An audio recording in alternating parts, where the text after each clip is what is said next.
those who are fleeing war or torture. The worst elements of our printed press label the poor as scroungers and those seeking asylum as immigrant hordes. But the current government and the tabloid press do not define who we are as a nation or as individuals.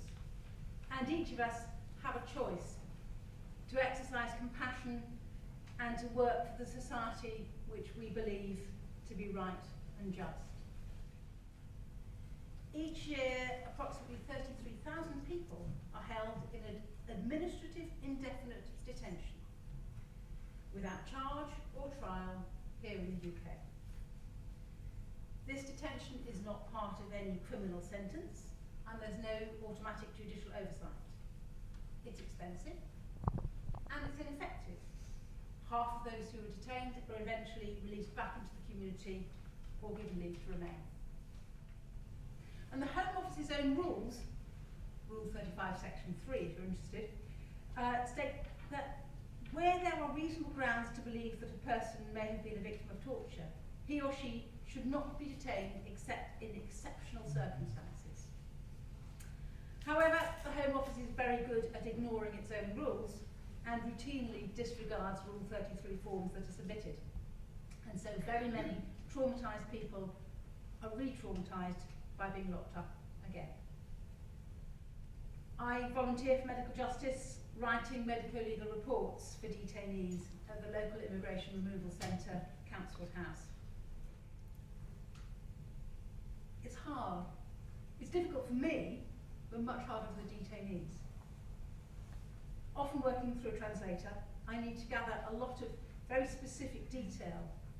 How many men were there? What exactly did they hit you with? You were tied up. What did they use? Are there any marks to show it? However sensitive I try to be, it still feels like an intrusion into grief and pain, asking about things the detainee has no wish to revisit or explain. But the detail is necessary if we're to convince a court about the truth of an asylum application. I then write a formal medico-legal report which may be used to challenge the detention of the detainee or to launch a fresh claim. Other people in the charity campaign. They campaign for adequate healthcare in detention, which unfortunately is often lacking. They've campaigned effectively. The title of this evening's programme is The Price of Compassion. For me, the price in time and energy is vastly outweighed by the reward. But I'm really worried about the price we pay as a society when we lose compassion, when we stop seeing the person behind the headlines.